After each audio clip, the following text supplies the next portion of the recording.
Saya mau menyapa untuk yang di dalam gereja dulu. Shalom, Philadelphia. Kasih persaudaraan, jinama Tuhan juga untuk menyapa yang mengikuti secara live streaming, baik yang ada di dalam kota maupun yang di luar kota, yang ada di Caruban, Madiun, Magetan, dan terutama yang di Medan.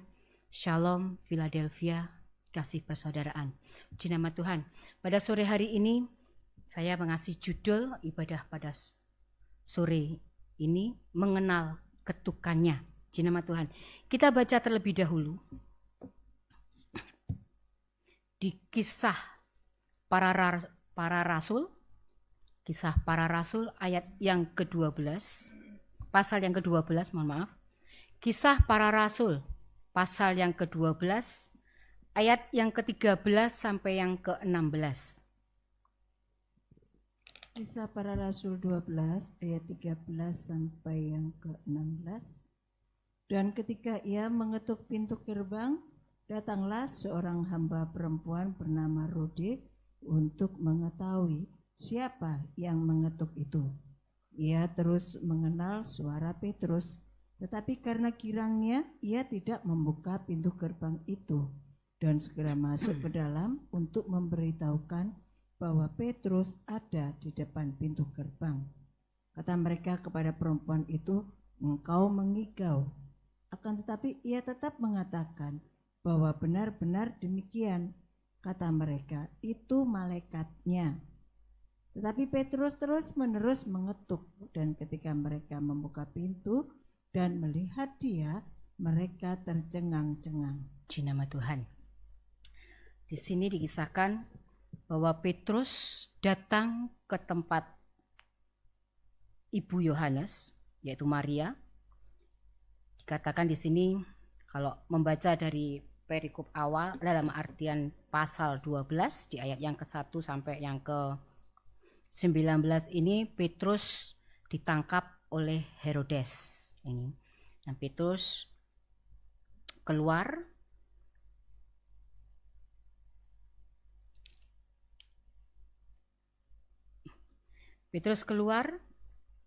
dari penjara, dan ini dia datang untuk menemui Ibu Maria, yaitu Ibu Yohanes. Dia datang mengetuk pintu gerbang di ayat yang ke-13, dan ketika ia mengetuk pintu gerbang, datanglah seorang hamba perempuan bernama Rode untuk mengetahui siapa yang mengetuk itu. Ia terus mengenal suara Petrus. Rode ini mengenal bahwa ketukan itu adalah ketukannya Petrus. Tetapi karena girangnya, ia tidak membuka pintu gerbang itu dan segera masuk ke dalam untuk memberitahukan bahwa Petrus ada di depan pintu gerbang. Jinama Tuhan. Sekiranya ini bahwa cerita daripada Petrus ini seperti halnya kita yang saat-saat ini diketuk oleh Tuhan Yesus melalui firman. Apalagi ini para pelayan. Rode, ini seorang hamba perempuan. Pada minggu kemarin atau Selasa yang lalu, Yangti Gembala, Yangti menyampaikan firman-Nya bahwa para pelayan harus mengikuti ibadah doa. Dan juga minggu kemarin Bapak Gembala juga menyampaikan bahwa semua para pelayan harus mengikuti ibadah doa sebagai kekuatan di dalam pelayanan. Jinama Tuhan. Seperti halnya Rode, para pelayan-pelayan ini seperti halnya kita waktu diketuk oleh Tuhan lewat firman, karena ada sesuatu kegembiraan tersendiri tersentuh, tapi tadi tidak mau membuka pintu gerbang hati kita. Jinama Tuhan. Di ayat yang ke-13 dikatakan di situ, dan ketika ia mengetuk pintu gerbang, Kalau seandainya ibu-ibu semua mengetuk nyun sewu kula nuwun untuk masuk ke rumah seseorang, ketuknya pasti nyun sewu. Kadang-kadang pelan. Tok tok tok tok tok. Nah ini saya mencari dalam arti kata mengetuk di dalam KBBI adalah memukul sesuatu dengan buku jari. Buku jari, yaitu pukulan yang lembut. Bukan memukul blok ngaten nggih, tapi dengan ketukan. Ini seperti halnya ketukan Petrus ini yang melambangkan bahwa panggilan Tuhan, seruan Tuhan yang lembut untuk kita para pelayannya, agar kita mau mendengarkan apa yang menjadi kehendak di dalam kehidupan kita.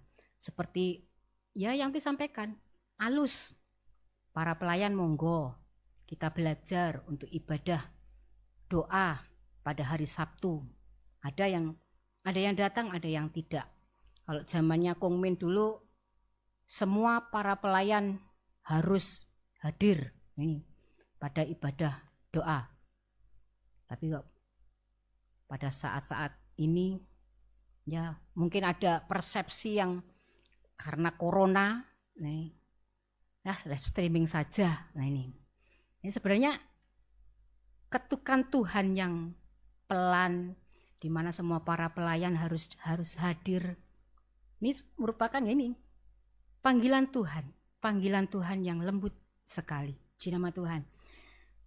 Beberapa respon yang bisa kita lihat, yang bisa kita rasakan kalau firman Tuhan diserukan melewati waktu ibadah, beberapa yang bisa kita pelajari. Ini sikapnya seperti Rode juga ada. Tapi ada ini saya mau menyampaikan beberapa respon terhadap ketukan Tuhan atau panggilan Tuhan. Puji nama Tuhan. Beberapa sikap atau respon terhadap ketukan Tuhan. 1, tidak peduli. Mengapa? Ini. Para pelayan kenapa kok tidak peduli atas ketukan Tuhan? Atas firman Tuhan yang disampaikan saat-saat minggu-minggu ini. Tidak hanya pelayan Tuhan, tapi anak-anak Tuhan juga.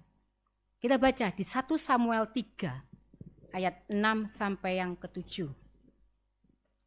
1 Samuel 3 ayat 6 sampai yang ke-7. Dan Tuhan memanggil Samuel sekali lagi. Samuel pun bangunlah, lalu pergi mendapatkan Eli serta berkata, "Ya Bapa, bukankah Bapa memanggil aku?" Tetapi Eli berkata, "Aku tidak memanggil anakku, tidurlah kembali." Samuel belum mengenal Tuhan. Firman Tuhan belum pernah dinyatakan kepadanya. Puji nama Tuhan. Tidak ada kepedulian. Mengapa? Karena jiwanya masih anak-anak. Sampaikan Bapak Gembala, kita bertumbuh untuk menjadi jiwa yang secara dewasa, yang sudah mengenal firman-Nya, jiwa yang umur secara jasmani sudah tua, tidak menjamin bahwa jiwa rohaninya juga sudah tua atau dewasa. Kadang-kadang ini tadi, jiwanya seperti anak-anak. Jiwa seperti anak-anak, seperti ini gambar yang bisa dilihat kalau yang di live streaming.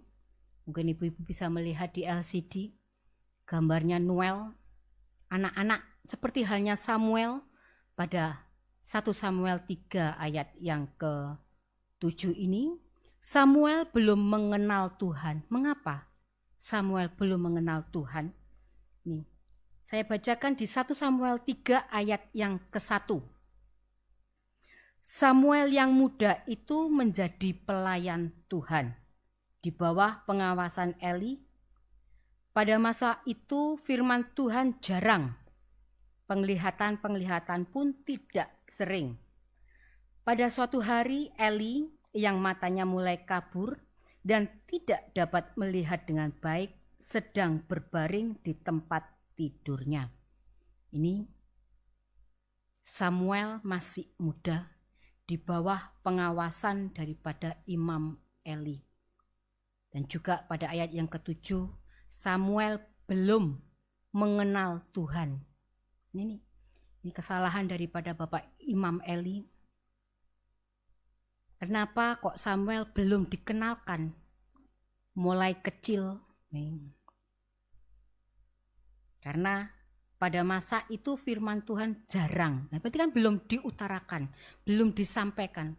Kita sebagai ibu-ibu, saya menghimbau untuk para ibu-ibu yang mempunyai putra-putri yang masih berumur 1 tahun, yang sudah bisa jalan, yang sudah imunnya sudah kuat, monggo diantar untuk putra-putrinya, cucu-cucunya. Kalau ibu-ibunya masih repot, monggo eyang putri yang kakung. Kita kenalkan firman Tuhan mulai kecil. Supaya apa? Ya karena ini. Supaya tidak terhanyut dengan kenikmatan duniawi. Tidak terfokus pada hal-hal yang duniawi. Karena apa? Hal duniawi senang, kenikmatan. Seperti halnya Noel bermain air. Sungguh-sungguh sangat senang. Tidak ngereken firman Tuhan yang merupakan nasihat-nasihat untuk kehidupan kita, untuk nasihat untuk pegangan kehidupan kita. Mulai kecil kita tanamkan, monggo. Firman Tuhan. Dari kecil nih, yang kecil si kembar sudah mulai rajin, sudah dikenalkan sama orang tuanya. Untuk yang lain monggo, ibu-ibu muda tinggal sebentar lah pekerjaan rumahnya ini. Kita bawa anak-anak kita mulai kecil untuk mengenal firman Tuhan. Puji nama Tuhan.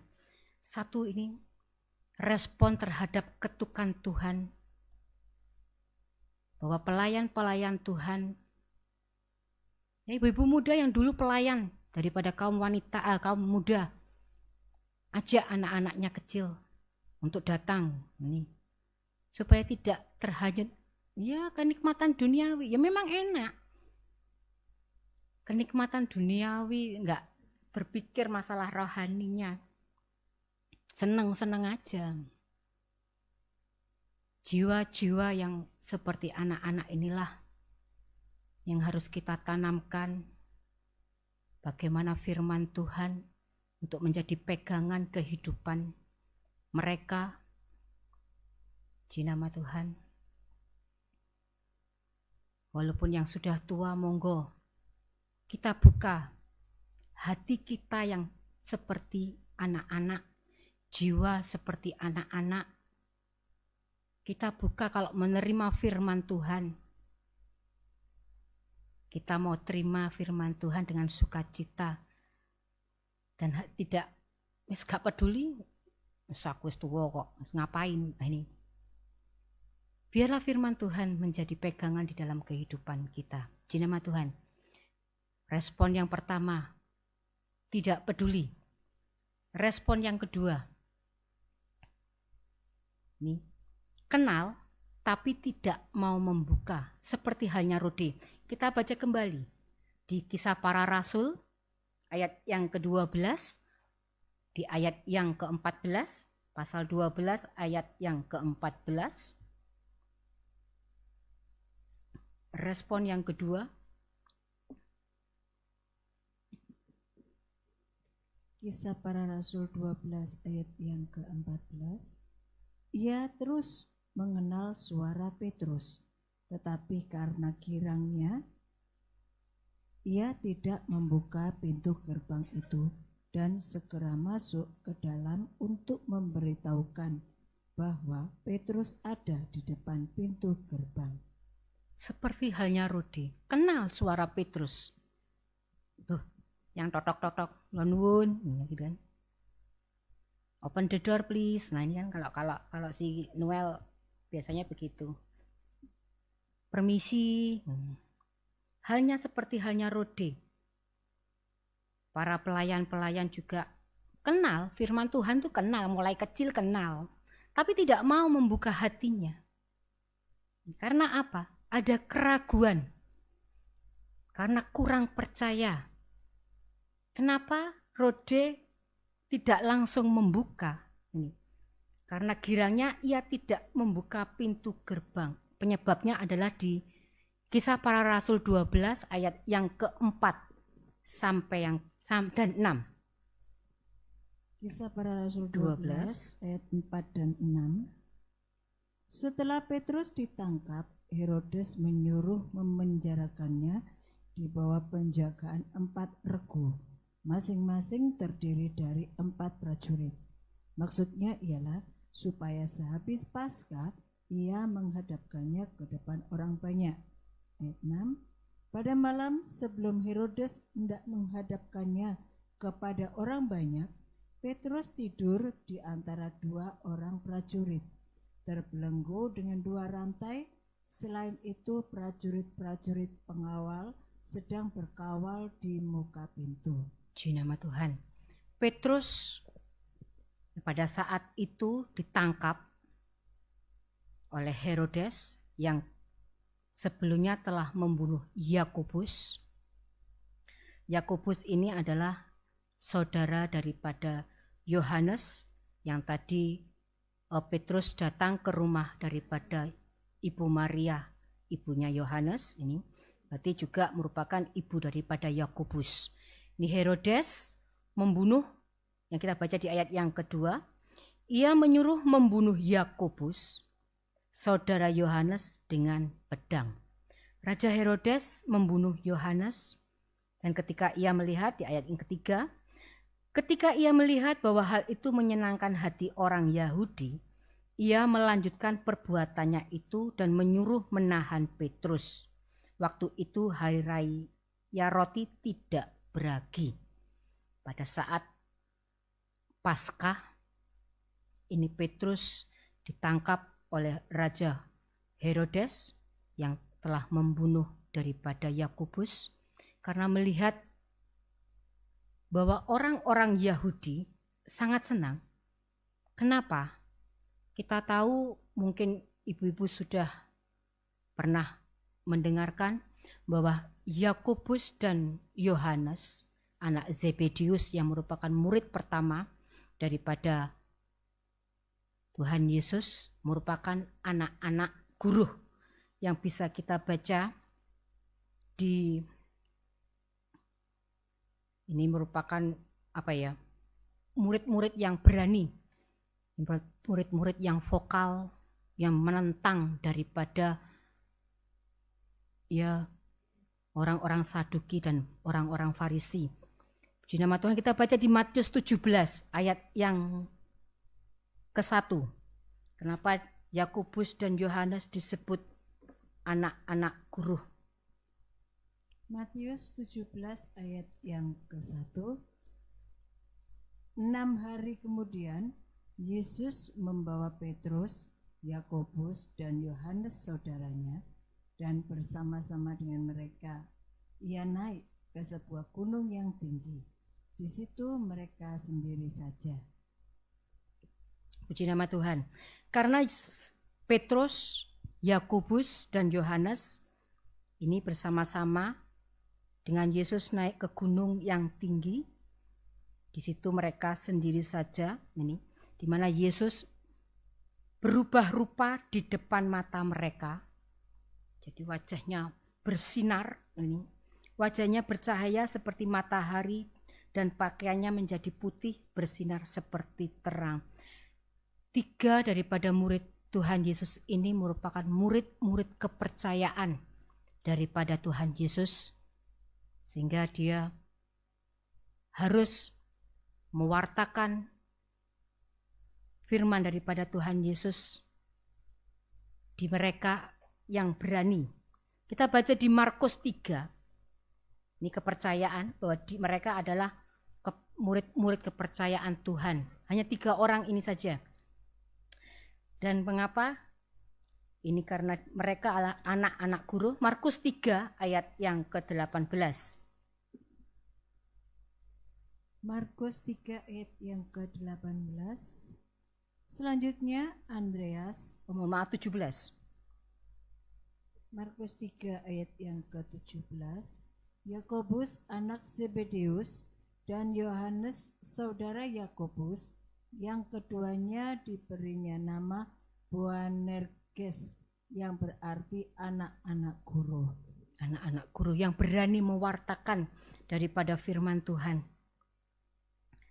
Karena ya tiga orang Petrus, yaitu dikatakan di situ Simon di ayat yang ke-16, ke-12 orang yang ditetapkannya itu ialah Simon yang diberinya nama Petrus, Yakobus anak Zebedeus, dan Yohanes saudara Yakobus, yang keduanya diberinya nama Boanerges yang berarti anak-anak guru.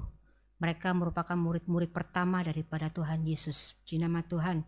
Sehingga Herodes, kalau seandainya Yakobus, kita kembali di Kisah Para Rasul 12 tadi, Yakobus sudah kubunuh. Berarti Petrus yang merupakan murid pertama daripada Tuhan Yesus harus juga kutangkap. Karena sewaktu Yakobus dipenggal, orang-orang Yahudi, yaitu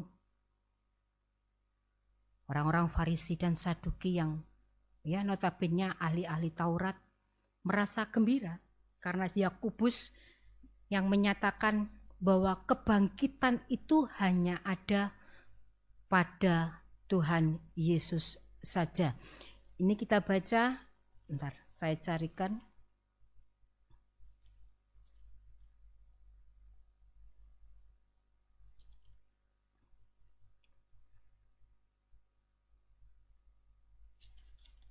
Nah, ini. Di Kisah Para Rasul 4,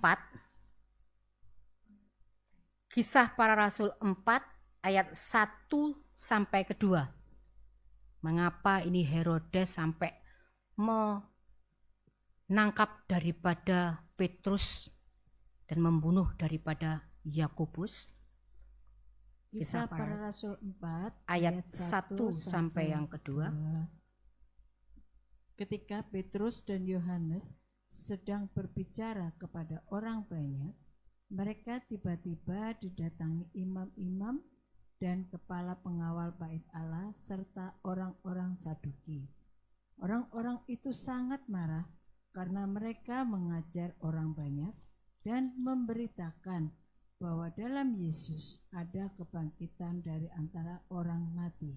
Inilah yang diwartakan oleh Petrus, Yakobus dan Yohanes, bahwa di dalam Yesus ada kebangkitan dari antara orang mati.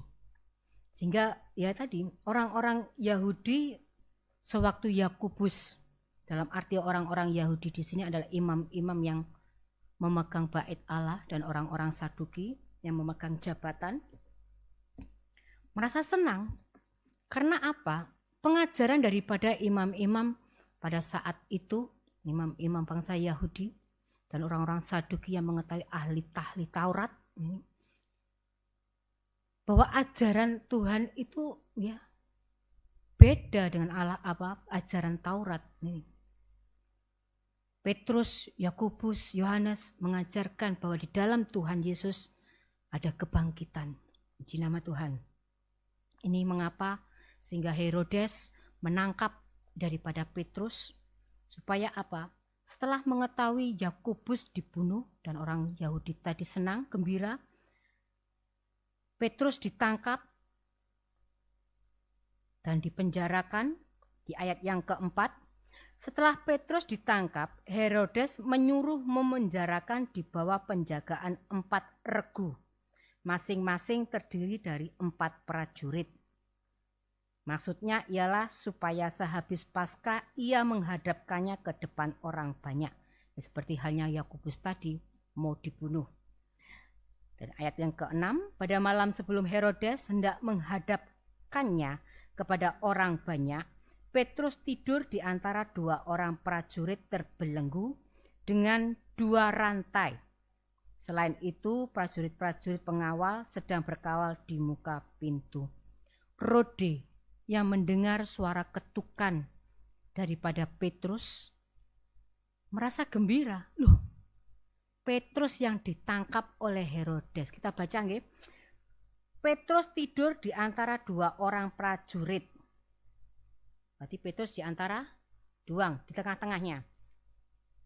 Terbelenggu dengan dua rantai, tangan kanan dan tangan kiri. Ya. Terbelenggu rantai, ya, yang kanan yang kiri dipegangi sama prajurit ini, yang artinya kita seperti halnya Petrus yang terbelenggu kanan kiri ini, oleh keadaan dunia ini. Permasalahan-permasalahan kita yang kanan yang kiri. Dan tidak hanya kanan kiri saja. Herodes menjaga hal-hal yang duniawi. Menjaga 4 regu. Setelah Petrus ditangkap, Herodes menyuruh memenjarakannya di bawah penjagaan 4 regu. Kita tahu 4 regu. Utara, selatan, barat, timur, depan, belakang, kanan, kiri. Sudah kita tidak bisa berkutik. Seperti halnya Petrus. Karena adanya permasalahan-permasalahan kita tidak bisa berkutik. Terbelenggu hal-hal yang duniawi. Gak hanya depan, belakang, kanan, kiri, tidak. Satu regunya 4 orang lagi. Ngapain lagi? Udah wis. Terkeliling lah hitungannya. Kita sebagai Petrus, sebagai pelayan-pelayan Tuhan, terbelenggu oleh hal-hal yang duniawi yang tidak bisa lepas. Tapi oleh kemurahan Tuhan, oleh mujizat Tuhan, Petrus dikeluarkan dari penjara. Oleh mujizat Tuhan, sehingga Rode yang patut itu mendengar ketukan daripada Tuhan. Dia nggak percaya. Karena Petrus terbelenggu, nggak bisa berkutik gitu, akan hal-hal duniawi. Petrus tertangkap, kok bisa keluar? Tapi aku dengar suaranya, kata Rode, kan maksudnya kan gitu. Seperti gambar Petrus notok, tolong dibukakan. Tapi Rode malah meninggalkan, tidak mau membukakan karena ragu. Karena terbelenggunya hal-hal duniawi kepada kita para pelayan-pelayannya, kita anak-anak Tuhan. Sehingga ketukan Tuhan, terbelenggunya kita masalah hal-hal duniawi, kita tidak membuka diri kita.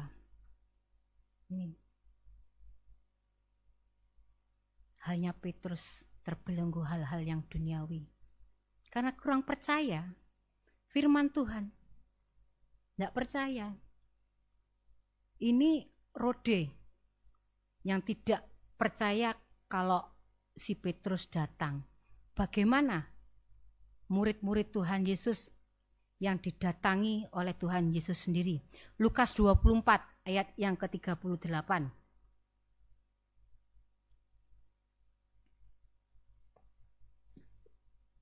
Yang mulai awal sudah mengikuti Tuhan Yesus. Lukas 24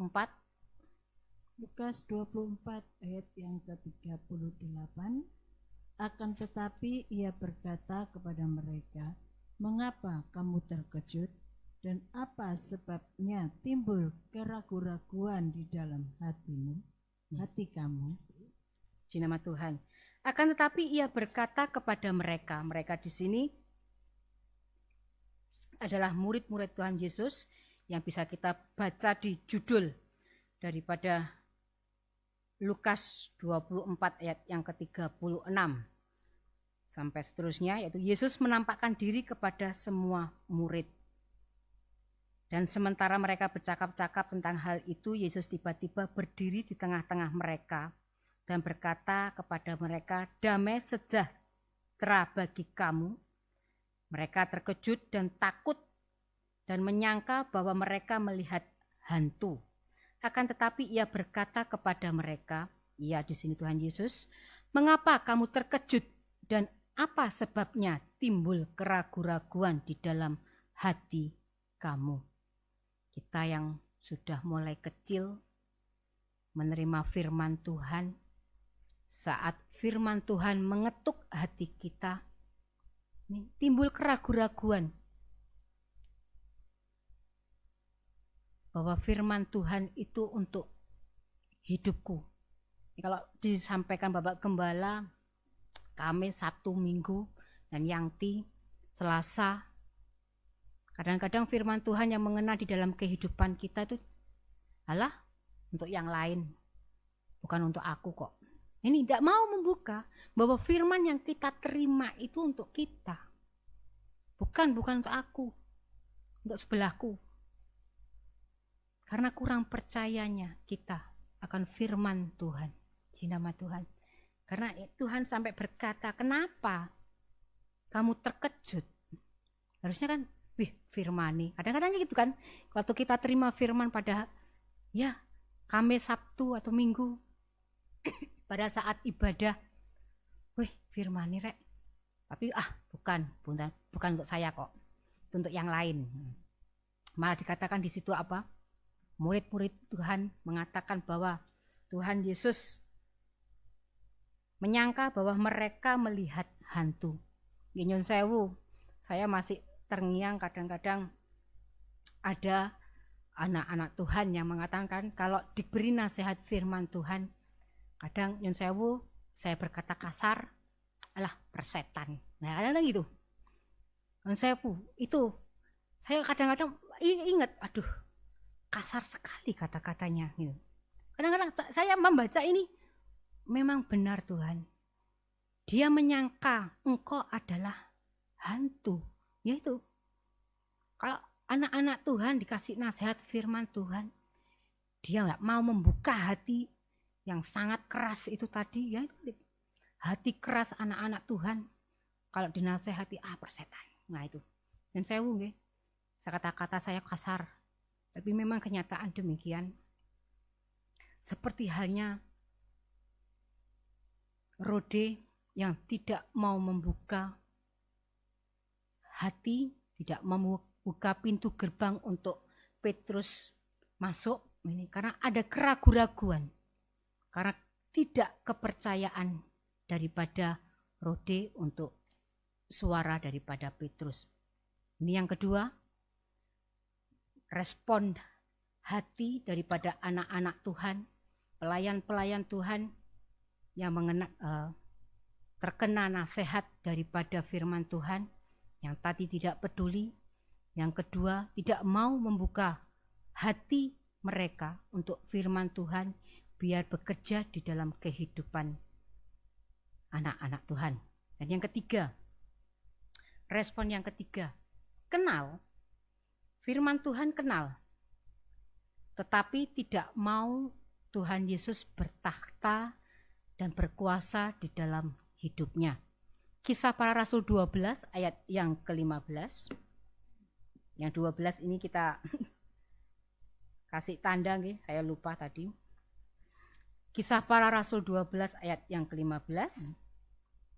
Kata mereka kepada perempuan itu, engkau mengigau.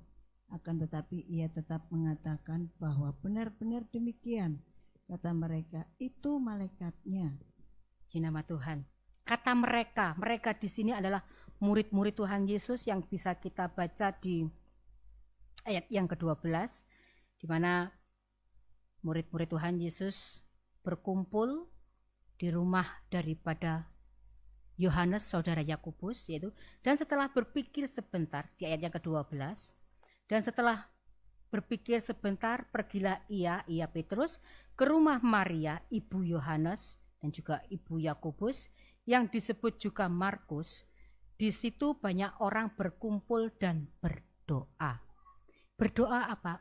Untuk, mendoakan Petrus yang tertangkap, dan berdoa untuk jiwa daripada Yakobus yang telah dibunuh oleh Herodes. Dan pada ayat yang ke-15 kata mereka kepada perempuan itu, yaitu Rode, engkau mengigau. Dia mengatakan, itu loh Petrus datang. Petrus ada di depan, di pintu gerbang, kata Rode. Tapi apa jawab mereka? Engkau mengigau. Akan tetapi ia tetap mengatakan bahwa benar demikian. Rode mengatakan, benar itu benar. Itu Petrus yang datang, kata Rode. Tapi apa jawab mereka? Itu malaikatnya. Tidak percaya juga. Dia tahu Petrus gitu loh. Tapi tidak mau berkata, kau mengigau kau itu. Kamu ngelendur. Nah, kalau bahasa Jawanya ngelendur. Mengigau kamu. Berarti dianggap bahwa Rode itu tidur. Kidung Agung 5 ayat yang kedua. Kidung Agung 5 ayat yang kedua kita baca.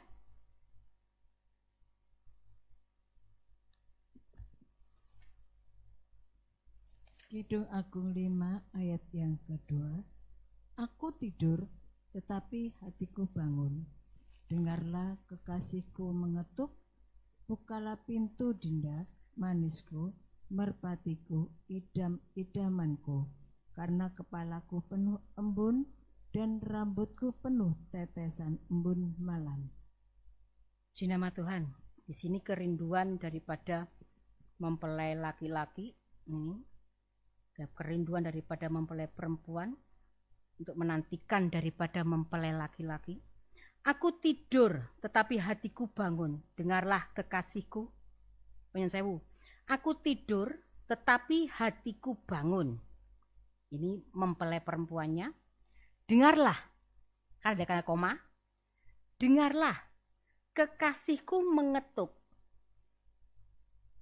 Di situ dikatakan, bukalah pintu, dinda, manisku, merpatiku, idamanku, karena kepalaku penuh embun. Dan rambutku penuh tetesan embun malam. Aku, yaitu mempelai perempuan, aku tidur.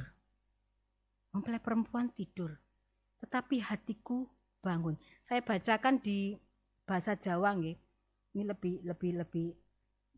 lebih jelas.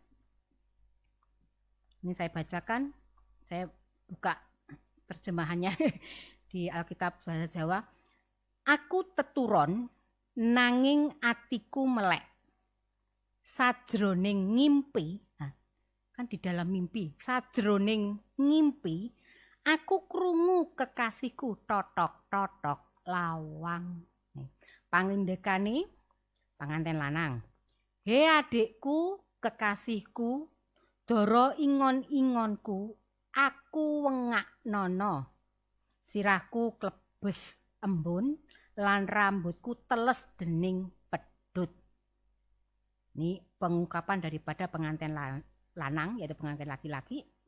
Di situ dikatakan di ayat yang kedua tadi, aku teturon. Ini menganggap ya tidur. Kalau Bapak Gembala pada minggu kemarin, ayo bangun. Aku teturon nanging atiku melek, sajroning ngimpi aku krungu kekasihku totok-totok lawang. Sajroning ngimpi, di dalam mimpi. Tapi kalau kita di bahasa Indonesia terjemahan baru, aku tidur tetapi hatiku bangun. Dengarlah, kekasihku mengetuk. Dikatakan di situ tidak sajroning ngimpi, tapi di bahasa Jawa dikatakan sajroning ngimpi aku krungu. Ya, seperti halnya tadi, mengigau engkau, kata murid-murid Tuhan Yesus. Atau dikatakan Rode, ada Petrus di situ, di depan itu ada Petrus, ngigau kamu. Ya, seperti halnya ini, anak-anak Tuhan, firman Tuhan disampaikan, alah ngelendur kon ini, ngimpi kon ini. Isu-isu wis ngkei firman. Ini biasanya anak-anak Tuhan Kalau dinasehati, alah, ya pendeta wae. Isu-isu wis ngkei ceramah. Wah ini sama ini, mengigau. Kalau saya cari di Google tadi itu mengigau alias ngelindur itu berbicara sambil tidur, atau bisa juga ucapan spontan saat orang tidur diajak bicara dan kadang jawabannya tidak nyambung, terkesan aneh. Dan kadang-kadang di situ dikatakan juga omong kosong. Lah, omong kosong wi. Omong apa ngelindur wi. Nah itu. Biasanya begitu. Igoan daripada ya anak-anak Tuhan ini untuk menerima firman Tuhan, mengatakan yang menyampaikan loh, alah kamu lo tidur, ngigau kamu itu loh, enggak mungkin. Karena apa? Mereka yang berkumpul tadi merasa Petrus tidak akan bisa lepas dari penjara. Karena apa? Terbelenggunya tadi loh. Kalau seandainya kita mau membuka hati kita, kita peduli akan firman Tuhan, mujizat Tuhan pasti terjadi. Lewat firman Tuhan, kita harus percaya belenggu-belenggu kehidupan kita bisa lepas. Kalau kita mau percaya. Tapi mereka apa? Tidak mau. Firman Tuhan itu tidak mau ditanamkan di dalam hatinya. Sehingga ini tadi, gak mungkin. Firman Tuhan itu gak mungkin terjadi di dalam kehidupanku. Karena tidak mau menerima. Ini tadi. Dan juga tak mau percaya, gak peduli aku. Seperti halnya mereka yang diberitahu Rodi, bahwa Petrus datang mengetuk pintu. Tidak mau anak-anak Tuhan diketuk firman Tuhan. Ya tidak mau. Ini pelayan-pelayan Tuhan, para kaum wanita Sion aja yang di gereja, yang mau menyaksikan firman Tuhan, ya kita wanita-wanita Sion. Saya sebenarnya kalau lewat ibadah kaum wanita itu saya sangat senang. Karena apa? Lewat firman-Nya saya itu dikoreksi sedikit dan sedikit. Lama-lama ya kotoran-kotoran di dalam hati saya, di kehidupan saya terkoreksi. Saya sangat bersyukur. Kenapa ya? Saya mulai kecil memang anak Tuhan. Tapi ya begitulah. Keluarga saya kurang. Mengenai firman Tuhan kurang. Lewat kaum wanita Sion, bagaimana menjadi seorang istri, bagaimana menjadi seorang ibu. Nah itu jelas sekali bagaimana saya bertindak. Walaupun kadang-kadang ya saya belajar, saya masih belajar. Saya merasa masih anak kecil yang harus harus belajar terus menerus. Karena ya tadi debu itu ya di mana-mana, mau ndak mau saya harus mandi firman Tuhan. Karena debu ya kita keluar sebentar debu nemplek, udah sama halnya itu. Kita sebagai kaum wanita, apalagi yang ya semua yang mengatasi sebagai penopang. Kalau penopangnya ini ditempleki, renget, digerogoti, karo renget, karo rayap. Kan wanita kan penopang kepala. Jadi kalau penopang kepala, kalau tidak dibersihkan dari rayap-rayap, ini penopangnya akan ambruk. Jinama Tuhan. Yang keempat, kenal, mau membuka hati dan menerima Tuhan Yesus. Petrus mengetuk terus. Kita baca di Kisah Para Rasul ayat yang ke-12.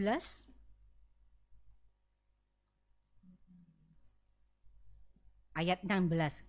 12 ya, Kisah Para Rasul 12 ayat yang ke-16. Kisah Para Rasul pasal 12 ayat yang ke-16. Tetapi Petrus terus-menerus mengetuk, dan ketika mereka membuka pintu dan melihat dia, mereka tercengang-cengang.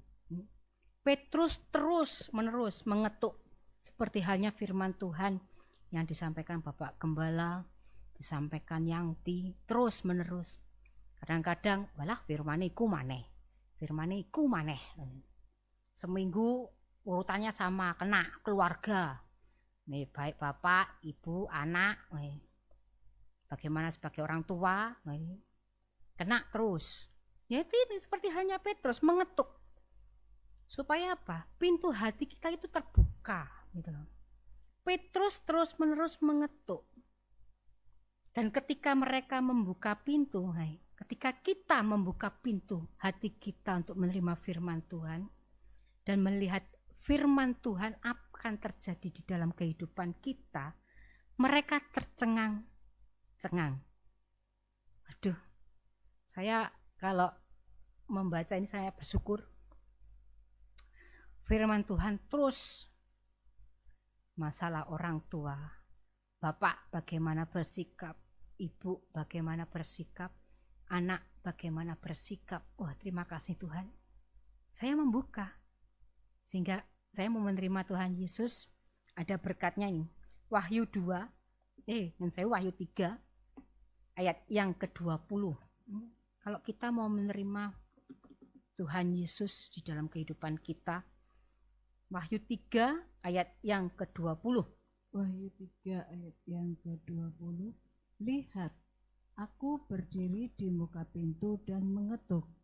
Jikalau ada orang yang mendengar suaraku dan membukakan pintu, aku akan masuk mendapatkannya, dan aku makan bersama-sama dengan dia, dan ia bersama-sama dengan aku. Lihat, aku berdiri di muka pintu, seperti halnya Petrus, Tuhan Yesus mengetuk dan mengetuk. Jikalau ada orang yang mendengar suaraku dan membukakan pintu, aku akan masuk mendapatkannya. Tuhan ada di dalam kehidupan kita, kehidupan keluarga kita. Dan aku makan bersama-sama dengan dia, dan ia bersama-sama dengan aku. Ada penyertaan Tuhan. Kalau kita mau menerima firman Tuhan dan mau membuka hati kita, Tuhan akan bersama-sama Tuhan akan bersama-sama dengan kita. Keluaran 15 ayat yang ke-26. Ini saya tambahkan ya. Yang tadi saya buka-buka kembali, ada hikmat daripada Tuhan. Keluaran 15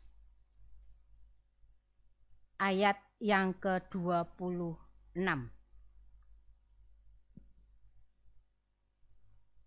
Keluaran 15 ayat yang ke-26. Firman-Nya, jika kamu sungguh-sungguh mendengarkan suara Tuhan Allahmu dan melakukan apa yang benar di matanya, dan memasang telingamu kepada perintah-perintahnya dan tetap mengikuti segala ketetapannya, maka aku tidak akan menimpakan kepadamu penyakit manapun yang telah kutimpahkan kepada orang Mesir, sebab aku Tuhanlah yang menyembuhkan engkau. Di nama Tuhan ada kesehatan di dalam kita mengikuti Tuhan untuk mendengarkan. Jika kamu sungguh-sungguh mendengarkan suara Tuhan Allahmu dan melakukan apa yang benar di matanya, setelah kita mendengar, melakukan, dan memasang telingamu kepada perintah-perintahnya dan tetap mengikuti segala ketetapannya, memasang telinga untuk mendengarkan perintah daripada Tuhan, yaitu merupakan suara Tuhan, dan mengikuti segala ketetapannya, maka aku tidak akan menimpakan kepadamu penyakit manapun. Walaupun kita kena penyakit, tapi Tuhan pasti memberi kekuatan kita, memberi kesembuhan. Ya sementara dong, Seperti halnya firman Tuhan kemarin ya 2 minggu yang lalu bahwa kita akan dicobai cuma 10 hari. Semua itu hanya untuk kemuliaan nama Tuhan dinyatakan. Puji nama Tuhan. Dan juga selain kesembuhan, apalagi penyertaan Tuhan di dalam kehidupan kita. Di Yeremia 38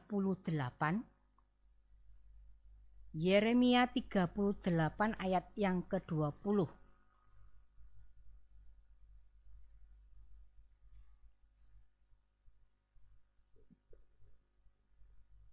Yeremia 38 ayat yang ke-20. Yeremia menjawab, hal itu tidak akan terjadi. Dengarkanlah suara Tuhan dalam hal apa yang kukatakan kepadamu, maka keadaanmu akan baik dan nyawamu akan terpelihara. Ada perlindungan daripada Tuhan. Maka keadaanmu akan baik dan nyawamu akan terpelihara. Ada perlindungan. Kalau kita khawatir akan apapun, ya, dengarlah suara firman Tuhan. Kadang-kadang kita kalau khawatir, kadang-kadang saya seringnya tuh mendengar puji-pujian rohani. Nah ini rasanya ayem gitu. Rasanya firman Tuhan tuh masuk. Kadang-kadang kan puji-pujian juga merupakan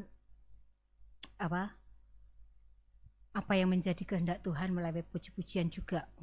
Apa yang menjadi firman Tuhan disalurkan lewat puji-pujian. Ada keadaan, maka keadaanmu akan baik dan nyawamu akan terpelihara. Ada perlindungan dari Tuhan. Kalau kita mau mendengar suara Tuhan dan melakukan perintah dan ketetapannya. Dan juga selain kesembuhan, ada beberapa lagi, yaitu keselamatan dan juga berkat-berkat yang melimpah di dalam kehidupan kita. Ulangan 28 ayat 1 sampai yang kedua. Ulangan 28, penyertaan Tuhan. Ulangan 28 ayat yang ke-1 sampai yang kedua. Ulangan 28 ayat 1 sampai yang kedua. Jika engkau baik-baik mendengarkan suara Tuhan Allahmu dan melakukan dengan setia segala perintahnya yang kusampaikan kepadamu pada hari ini, maka Tuhan Allahmu akan mengangkat engkau di atas segala bangsa di bumi. Segala berkat ini akan datang kepadamu dan menjadi bagianmu jika engkau mendengarkan suara Tuhan Allahmu. Ada berkat-berkat di dalam kehidupan kita. Puji nama Tuhan. Ini beberapa respon kalau kita mendengarkan firman Tuhan. Ada beberapa yang nggak peduli kalau firman Tuhan disampaikan, nggak percaya, powi. Dan juga nggak mau menanamkan, mendengar tapi nggak mau dimasukkan di dalam hati. Ini. Dan yang keempat, kita mau mendengarkan, kita membuka hati, kita menerima Tuhan di dalam kehidupan kita, kita akan mendapatkan berkat-berkat penyertaan daripada Tuhan. Dan bagaimana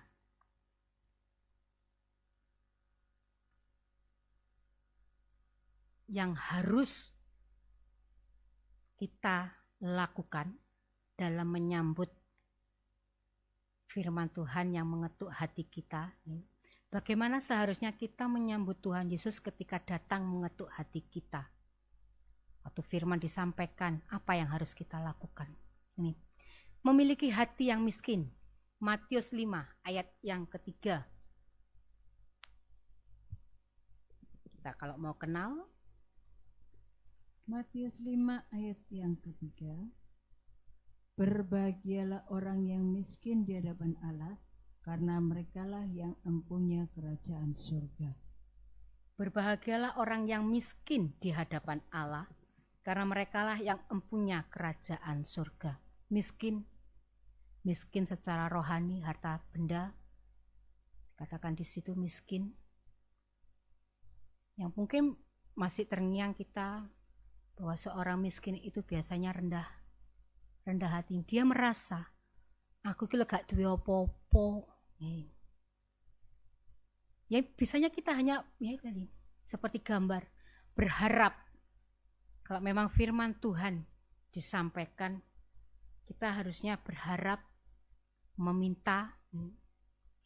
Seorang pengemis kan biasanya minta-minta, hanya bisa meminta, hanya bisa berharap kepada Tuhan bahwa firman-Nya dapat ya memecahkan apa yang menjadi persoalan, apa yang menjadi beban bagi kita para ibu-ibu.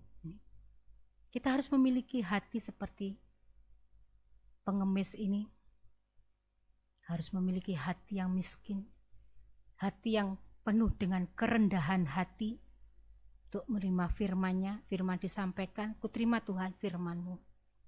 Biarlah tertanam, enggak sombong, maksudnya firman Tuhan, kita tidak terima dengan kesombongan, tapi kita terima dengan kerendahan hati.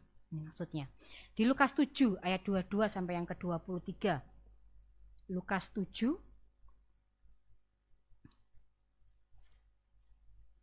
Lukas 7 ayat 22 sampai 23. Dan Yesus menjawab mereka, pergilah dan katakanlah kepada Yohanes apa yang kamu lihat dan kamu dengar. Orang buta melihat, orang lumpuh berjalan, orang kusta menjadi tahir, orang tuli mendengar, orang mati dibangkitkan, dan kepada orang miskin diberitakan kabar baik. Dan berbahagialah orang yang tidak menjadi kecewa dan menolak aku. Berbahagialah orang yang tidak menjadi kecewa dan menolak aku. Ada kebahagiaan kalau kita menerima firman Tuhan. Kenapa?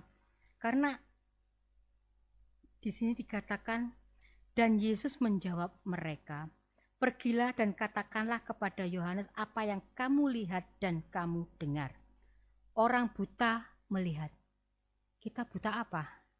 Kita meminta bahwa kita yang buta akan sesuatu pasti akan melihat akan kebenaran-kebenaran firman Tuhan. Orang lumpuh berjalan, yang lumpuh kakinya, yang lumpuh hatinya, pasti bisa berjalan. Orang kusta yang berpenyakit menjadi tahir, menjadi kudus. Orang tuli mendengar. Orang yang penuh kekurangan. Orang miskin adalah orang-orang yang penuh kekurangan. Tuhan akan memberikan apa yang mereka minta. Puji nama Tuhan. Orang buta melihat, orang lumpuh berjalan, orang kusta menjadi tahir, orang tuli mendengar, orang mati dibangkitkan, dan orang miskin diberitakan kabar baik. Ada suatu mujizat di dalam kehidupan kita kalau kita mau menerima firman Tuhan dan menanamkan di dalam hati kita. Puji nama Tuhan. Dan kedua, miliki hati yang haus dan lapar akan kebenaran. Matius 5 ayat yang ke-6. Bagaimana kita harus menyambut firman Tuhan yang datang mengetuk hati kita. Matius 5 ayat yang ke-6. Matius 5 ayat yang ke-6. Berbahagialah orang yang lapar dan haus akan kebenaran, karena mereka akan dipuaskan. Langsung aja Mazmur 63 ayat yang kedua.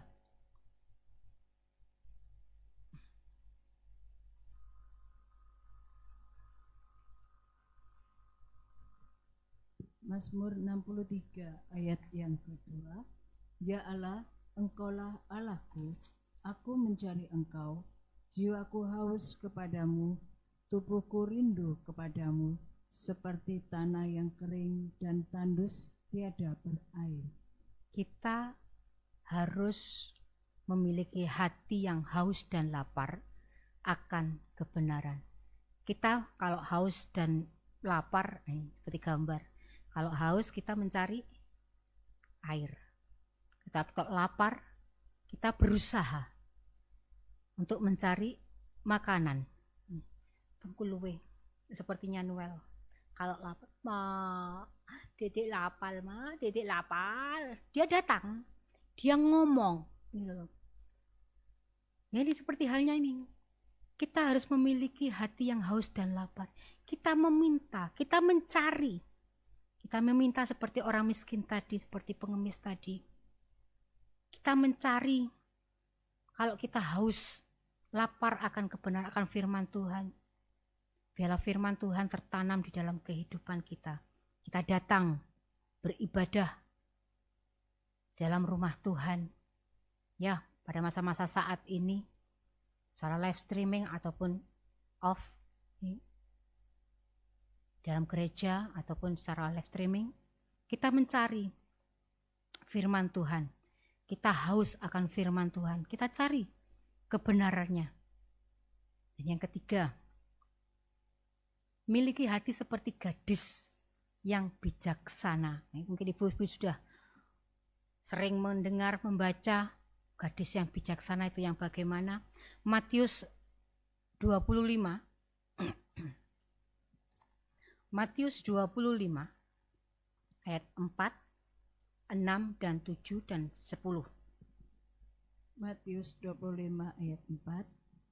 Sedangkan gadis-gadis yang bijaksana itu membawa pelitanya dan juga minyak dalam puli-puli mereka. Ayat yang ke-6.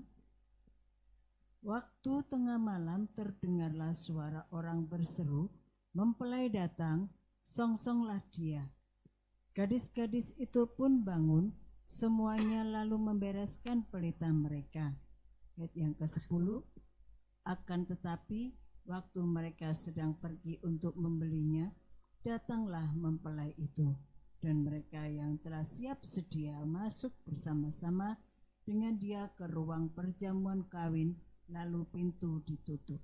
Ini seperti halnya gadis bijaksana yang siap sedia akan pelita, akan minyak. Kita terima firman Tuhan, kita tanamkan di hati kita, ya, agar apa? Sewaktu-waktu Tuhan datang, sewaktu-waktu pencobaan datang, permasalahan datang, kita bisa membentengi diri kita melalui firman tadi yang sudah kita terima. Seperti halnya kalau saya, ya, firman Tuhan selalu terkena di dalam kehidupan saya pribadi. Ini mengakui kesabaran. Ini kadang-kadang saya muntap, marah. Tapi waktu marah itu pun saya langsung terngiang firman Tuhan. Marah boleh, tapi jangan sampai terbenam. Dulu waktu ya masih awal apa ya, pengenalan karakter daripada saya sama Bapak Gembala, kadang-kadang itu saya masih gondokan, mintanya diperhatikan. Memang saya itu kadang-kadang marah, tapi ya enggak, itu cuma sebentar. Saya bilang saya marah gitu. Karena itu firman Tuhan mengatakan jangan sampai terbenam. Saya marah, saya marahnya begini. Ya, namanya dua pemikiran, dua orang yang berbeda menjadi satu, ya, bentet dengan bentet, tapi kan kita sejalan. Namanya juga suami istri. Terngiang. Dan juga ini Noel yang beda dari kakak-kakaknya. Menasehati satu ini sudah beda sama kakaknya. Kalau firman Tuhan mengatakan nasihati dengan lemah lembut. Kadang-kadang saya muntap. Masih, walah ya Tuhan. Karakter anak ini keras. Saya harus dengan lemah lembut kalau menegur. Untung-untung kakak-kakaknya ini mengerti bagaimana tabiat Noel ini. Dengan lemah lembut. Kata si Farhan, Ivan, saya Dik, salah Dik, ayo tadi. Kalau ngajak adiknya, dengan teriakan maut, terdengar sampai tetangga sebelah. Si Noel ini. Ya seperti tadi, firman Tuhan mengatakan nasihati dengan lemah lembut. Terngiang kalau menasehati seseorang yang keras di nama Tuhan. Inilah gunanya kita memiliki hati seperti gadis yang bijaksana. Tidak hanya seperti bagaimana kita berumah tangga juga harus bijaksana, mengatur kehidupan keluarga kita harus dengan bijaksana. Supaya apa? Firman kita yang masih dibukakan pada saat-saat ini, masa pandemi walaupun masih secara live streaming, karena firman Tuhan suatu saat akan ditutup. Suatu saat firman Tuhan tidak akan ada dikumandangkan. Lukas 13 ayat yang ke-25. Kita harus menjadi gadis yang bijaksana. Lukas 13 ayat yang ke-25. Jika tuan rumah telah bangkit dan telah menutup pintu, kamu akan berdiri di luar dan mengetok-ngetok pintu sambil berkata, "Tuan, bukakanlah kami pintu." Dan ia akan menjawab dan berkata kepadamu, "Aku tidak tahu dari mana kamu datang." Di nama Tuhan. Jika tuan rumah telah bangkit, jika Tuhan Yesus telah bangkit dan telah menutup pintu, kamu akan berdiri di luar dan mengetok-ngetok pintu sambil berkata, "Tuan, bukakanlah kami pintu." Dan ia akan menjawab dan berkata kepadamu, "Aku tidak tahu dari mana kamu datang." Seperti halnya orang yang berseru-seru kepada Tuhan, Tuhan tidak akan di ayat Matius 7 ayat 22 sampai yang ke-23. Ini seperti halnya orang yang berseru-seru kepada Tuhan. Kita sebagai para pelayan-pelayannya. Matius 7 ayat 22 sampai 23. Pada hari terakhir banyak orang akan berseru kepadaku, "Tuhan, Tuhan, bukankah kami bernubuat demi namamu dan mengusir setan demi namamu dan mengadakan banyak mujizat demi namamu juga?" Pada waktu itulah aku akan berterus terang kepada mereka dan berkata, "Aku tidak pernah mengenal kamu. Nyala daripadaku kamu sekalian pembuat kejahatan." Seperti halnya gadis-gadis bodoh yang tidak membawa cadangan. Di Matius yang ke-25 tadi, gadis-gadis bodoh yang tidak membawa minyak di dalam buli-buli mereka, apabila pelita mereka redup, Tuhan tidak akan menerima. Akan tetapi waktu mereka sedang pergi untuk membelinya, di ayat yang ke-10 tadi, datanglah mempelai itu dan mereka yang telah siap sedia masuk bersama-sama dengan dia ke ruang perjamuan kawin, lalu pintu ditutup. Kemudian datang juga gadis-gadis yang lain itu dan berkata, "Tuan, Tuan, bukakanlah kami pintu." Tetapi ia menjawab, "Aku berkata kepadamu, sesungguhnya aku tidak mengenal kamu. Karena itu berjaga-jagalah, sebab kamu tidak tahu akan hari maupun akan saatnya."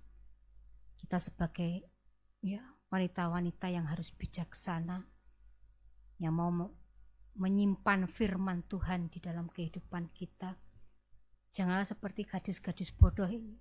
Firman Tuhan yang sebagai lalu tidak disimpan di dalam hati kita. Yang firman Tuhan aja kok. Kalau saat pencobaan datang, apa yang kita lakukan? Kalau kita harus bijaksana, pencobaan datang, diam, berdoa kepada Tuhan, menenangkan diri untuk meminta pertolongannya.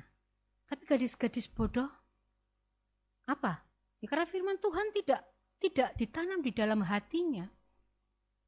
Dia mencari, ya opo iki? Permasalahanku gimana ini? Nah, tidak ada orang yang mau menolong dia karena sifat kebodohan yang tidak mau menerima firman Tuhan. Hanya pada Tuhan saja kita bisa mengatasi apa yang menjadi beban di dalam kehidupan kita. Puji nama Tuhan. Dan kesimpulan daripada firman pada sore hari ini, ketika kita mendengar ketukan Tuhan, sikap kita, respon kita harus melihatnya. Kita kena firman, kita menerima firman Tuhan pada saat-saat ibadah, kita buka pikiran kita. Tuhan, firman-Mu pada saat ini begini Tuhan. Apa yang maksud di dalam kehidupanku? Ini maksudnya. Kita harus melihat dengan pikiran terbuka dan menyelidiki dengan sungguh-sungguh. Apa maksud-Mu Tuhan firman pada sore hari ini untuk kehidupanku? Dan setelah mengenali ketukan Tuhan, tahu firman Tuhan itu mengena di dalam kehidupan kita, kita harus bergegas keluar untuk menyambut Tuhan. Terima kasih Tuhan, firman-Mu kena di dalam kehidupanku, saya akan melakukan ini. Apa yang menjadi kehendak-Mu di dalam kehidupanku? Seperti hanya kalau kita kenal ketukan Tuhan, langsung bergegas keluar menyambut Tuhan. Halnya menjadi pelaku-pelaku firman. Dan selama kita memiliki hati yang mencari, yang haus, lapar, Tuhan pasti akan membuka mata rohani kita. Puji nama Tuhan. Kenali ketukan Tuhan dengan hati yang selalu berharap, seperti halnya pengemis tadi memiliki hati miskin, mencari seperti halnya hati yang haus dan lapar. Dan kita harus siap sedia seperti halnya gadis-gadis yang bijaksana. Puji nama Tuhan. Sekian firman Tuhan, supaya semoga firman Tuhan menjadi berkat di dalam kehidupan ibu-ibu kaum wanita